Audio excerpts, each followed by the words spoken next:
Bonjour, alors je vais à La Boissée. Comme il n'y a pas de train, je peux passer sur. C'est rare à les gares comme ça, c'est pour ça que je le dis. Je peux passer sur le passage à niveau. Normalement, c'est comme ça, c'est haut tout le long, donc on n'est pas censé traverser. Et comme Lourdes, il y a déjà un fauteuil roulant, et ils ont gardé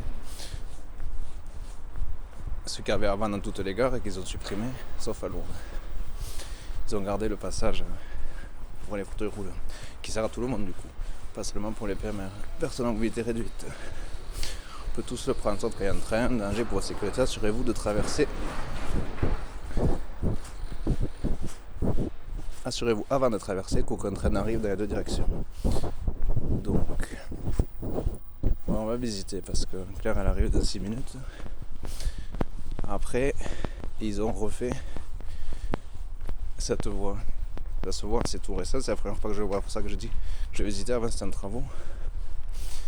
Alors ça c'est la voie F. C'est tout récent, ça, quelques mois. F et G même.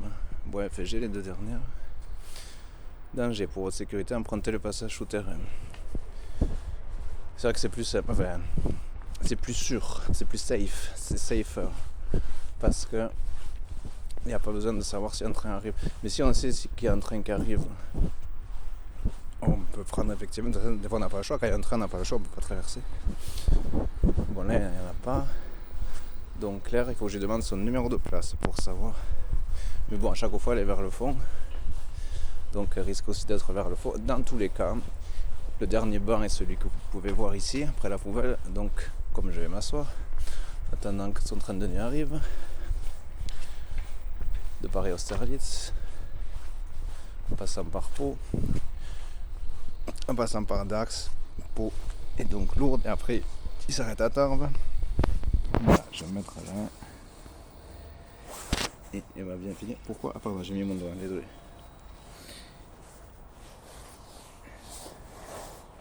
Et donc, il doit rester moins de 5 minutes, mais on doit regarder parce qu'il y a des horloges.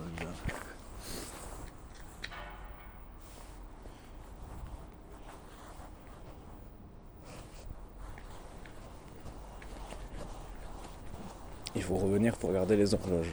Je passe sur le téléphone, je vois que 2 minutes 40 le temps actuel de la vidéo. Donc je vais me caler.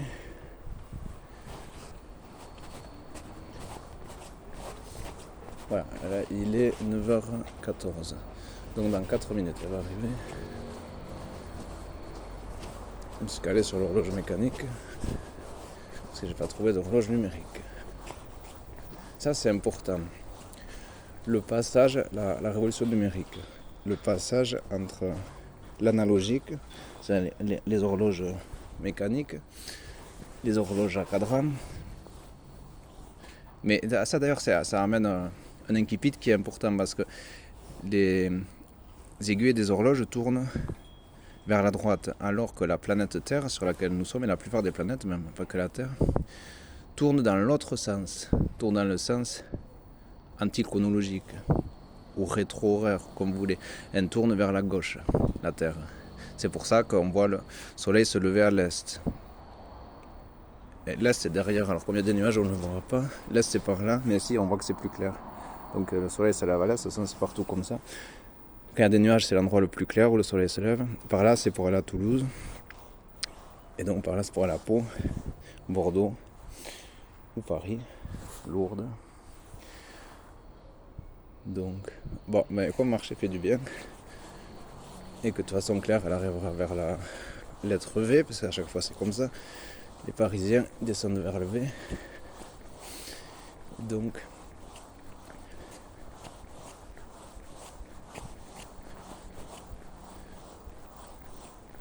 oui, et donc après il y a les horloges anglaises. J'en ai une, je vous montrerai, dans ma chambre. Elle tourne vers la gauche parce que les Anglais ils prennent tout à contre-pied, ils font tout à l'envers par rapport aux autres gens. Par exemple, ils mesurent avec des pounds, des miles, avec des unités qui sont pas comme les mètres et le système métrique, pas droite. C'est des unités un peu tordues, c'est comme ça les Anglais, ils font des choses à l'envers. Et alors que c'est peuple que je préfère, donc je vais pas en dire du mal. Mais ils font tout à l'envers. Et c'est pour ça que je les aime bien d'ailleurs. Et donc, comme les gauchers, j'aime bien les gauchers aussi, parce que les gauchers, c'est tout à l'envers. Hier c'était rigolo, j'ai fait les trois papeteries de Lourdes, et en leur demandant un cahier pour gaucher, il y a un jeune employé de Vallès au centre-ville qui m'a dit, la papeterie Vallès, pardon, comme Jules Vallès, écrivain français, et il m'a dit il suffit de le prendre à l'envers. Donc après, quand j'étais à la librairie de la place Péramal, j'ai pris un cahier à l'envers, mais non, parce qu'il est retourné, le cahier. Les cahiers pour gaucher, ils sont à l'endroit, mais ils s'ouvrent à gauche, de la main gauche. Donc il ne suffit pas de prendre un cahier à l'envers. Du coup, à la librairie de la place Péramal, à Lourdes, j'ai acheté des feuilles doubles, voilà, à 3,50€. 4,50€, je sais pas, il m'a rendu 5,50€, donc c'est 4,50€. Ouais, 4,50€. Il a marqué prix choc, mais il a dû les acheter à 2€ et il les facture 2 fois plus cher, 4,50€. Donc on peut marcher jusqu'ici quand on n'est pas cheminot. Parce qu'après, il y a marqué passage interdit au public. Donc c'est pour les cheminots qui sont en tenue orange en général. Voilà, là on voit les montagnes au-dessus de Lourdes. Donc il y a le Soumdèche qui est la plus haute qui se voit, enfin celle du milieu plutôt. Celle du milieu c'est le Soumdèche. Celle d'avant, techniquement c'est le Béout. J'étais la semaine dernière avec Laura. Non, le Béout il est à gauche, complètement à gauche de la grue. Donc il y a 3 Soumdèches, ça doit être ces 3 qui sont là. Je suis allé au plus haut avec frère Jean, merci à lui d'ailleurs. Sinon j'aurais voulu y aller plus tard. Parce que quand on est au Béout ici, on est en plein en face du Soumdèche. Il faut aller dans le village où il y a Aussin, Omec, c'est Gus. Il faut aller dans ces villages, après il y en a un autre encore au-dessus. Et après on peut arriver au plus haut des 3 Soumdèches. Mais quoi qu'il y en a un qui est sur la gauche qui a l'air plus haut. Mais pourtant non. Parce qu'après il y a le Pivest, mais il a peur de se voir d'ici. Le pic du Pivest qui peut se faire par Gus aussi, donc c'est possible que ce soit celui un peu dans la brume et ensoleillé sur le bas. Sauf qu'il n'est pas taillé comme ça le Pivest, alors non, ça doit être un des 3 Soumdèches. Je sais pas, de toute façon je retourne au Béout pour les voir de près, puis là je serai sûr, ou sur Google Maps, parce que au Béout il y a une croix, je sais pas si on peut la voir, et si je zoome beaucoup, on va essayer. D'ici qu'il arrive le train, il y a une croix. La partie la plus haute que vous pouvez voir, elle est voiture 11, Claire chérie, donc je vais vous montrer comment on fait. Alors, il y a une croix, et je vais mettre mon doigt. Là, c'est le sommet. Là, je ne sais pas si vous la voyez la croix. Sous le trait entre les cathéters, ou les caténaires, je ne sais pas, les câbles électriques.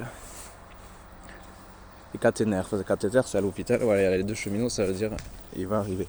Donc, il va arriver de par là-bas, puisque c'est pour les voitures 11. Je peux leur demander, mais c'est marqué sur les écrans. Donc autant regarder sur les écrans. Pourquoi ils vont là-bas? Normalement il arrive voie 2 le train. Ça c'est 5 minutes avant. Normalement. Donc il est en retard. S'il arrive dans 5 minutes. De Paris au Saint-Denis et à destination de Tarbes, départ 9h21, entre en gare.